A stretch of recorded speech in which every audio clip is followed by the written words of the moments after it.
दोस्तों, दिनाक्षी short hand में आपका स्वागत है। अगर आप चैनल पर नए हैं तो चैनल को सब्सक्राइब करें और बेल आइकन जरूर दबाएं। आज की संपादकीय डिक्टेशन 729 शब्दों की एक डिक्टेशन रहेगी जो कि 80 शब्द प्रति मिनट की गति से बोली जाएगी।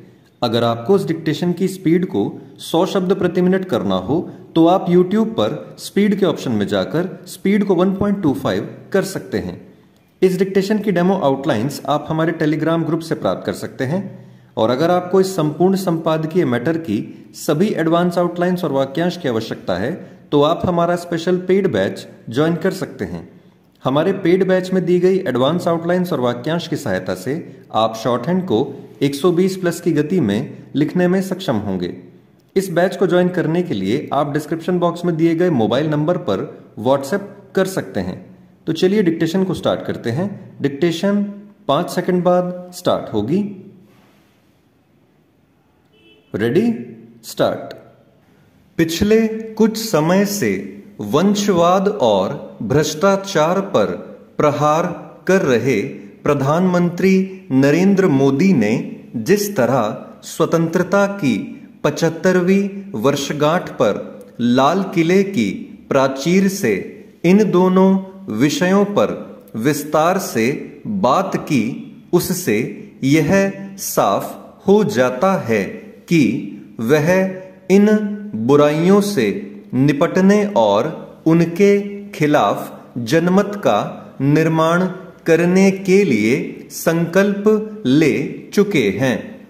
इसी कारण उन्होंने यह भी रेखांकित किया कि भाई भतीजावाद केवल राजनीति तक ही सीमित नहीं है।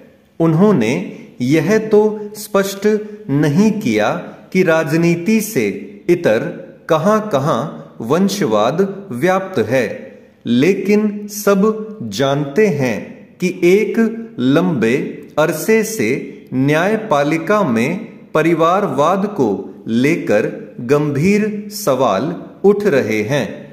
वंशवाद कहीं भी हो, वह लोकतांत्रिक मूल्यों और मर्यादाओं के खिलाफ है। जैसे वंशवाद लोकतंत्र की जड़ों को कमजोर करने का काम कर रहा है, वैसे ही भ्रष्टाचार भी।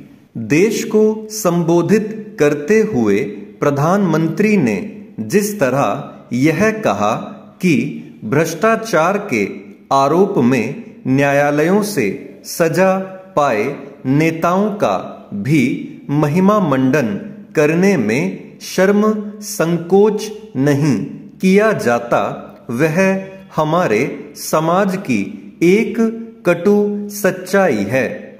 अदालतों की ओर से भ्रष्ट करार दिए गए नेताओं को किनारे करना और उन्हें राजनीतिक रूप से निष्प्रभावी करना आम जनता का नैतिक दायित्व है।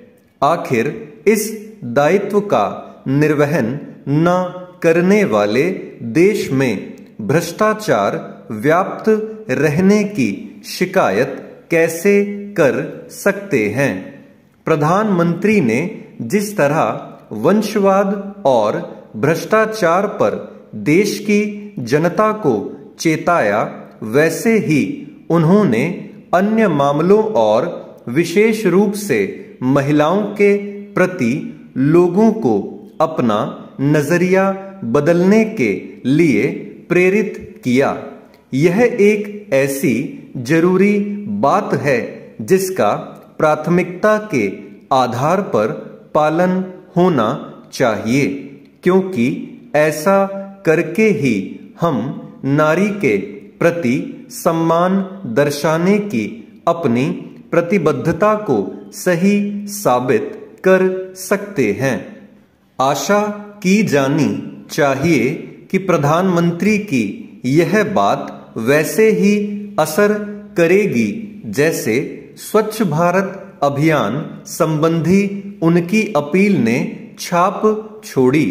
प्रधानमंत्री ने लोगों से भारत को विकसित देश बनाने, पराधीनता का कोई अंश बचने न देने अपनी विरासत पर गर्व करने और एकजुटता का परिचय देने के साथ नागरिक कर्तव्यों के निर्वहन का संकल्प लेने को भी कहा। उन्होंने इन 5 संकल्पों को भारत को विकसित राष्ट्र बनाने के मूल मंत्र के तौर पर प्रस्तुत किया। वास्तव में यदि हम भारत को विकसित राष्ट्र बनाने के अपने सपने को साकार करना चाहते हैं तो हमें अपना सोच और अपने तौर तरीके बदलने होंगे। जब प्रधानमंत्री देश को बदलने और आगे ले जाने के लिए संकल्प व्यक्त कर रहे हैं तो फिर देश की जनता का भी यह दायित्व बनता है कि वह अपने हिस्से के संकल्प ले। चेंज। साइबर अपराध की जड़ें बिहार में भी तेजी से फैलती जा रही हैं, जिस पर नियंत्रण अत्यावश्यक है, अन्यथा यह आने वाले समय में नासूर बन सकता है। देश के विभिन्न हिस्सों में साइबर अपराधी तेजी से पांव फैलाते जा रहे हैं। हाल के वर्षों में बिहार में भी जिस तरह साइबर अपराध के मामले बढ़े हैं वह चिंता का विषय है। पुलिस प्रशासन को गहन मंथन करते हुए इस पर नियंत्रण के उपाय ढूंढने होंगे।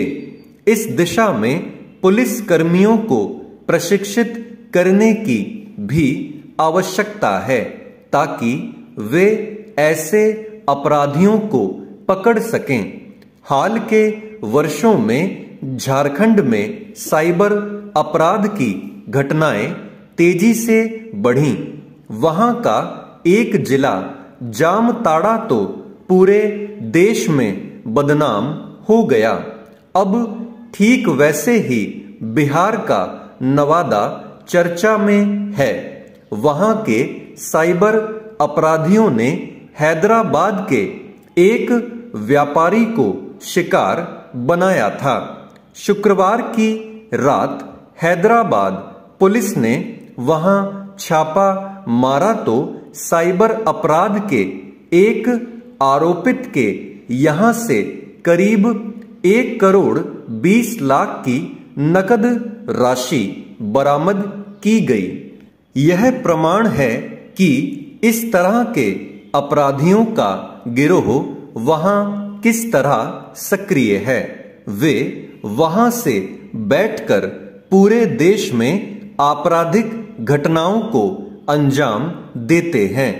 स्थिति यह है कि आए दिन किसी न किसी राज्य की पुलिस वहां जाती रहती है। इतना ही नहीं, अपराधी युवाओं को इस धंधे में तेजी से धकेल रहे हैं। इनका नेटवर्क इतना मजबूत हो चुका है कि साइबर अपराध कैसे किया जाए इसका प्रशिक्षण तक देते हैं, जिसके लिए शुल्क भी लिया जाता है। यह बहुत खतरनाक संकेत है। जिन युवाओं को पढ़ लिख कर करियर बनाना चाहिए वे अपराध में संलिप्त हो रहे हैं। यह सिर्फ अपराध नहीं अपितु सामाजिक चिंता का भी विषय है, जिस पर समाज के लोगों को भी जागरूक होना होगा। साइबर अपराध एक वैश्विक समस्या है। इसे समझना होगा और इससे लड़ने के लिए उपाय ढूंढने होंगे। साइबर सेल को थाना स्तर तक पहुंचाना होगा ताकि पुलिस ऐसे मामलों के अनुसंधान में सक्षम हो सके। ऐसे अपराधियों के खिलाफ कड़ी कार्रवाई करते हुए उन्हें दबोचना भी नहीं होगा। स्टॉप।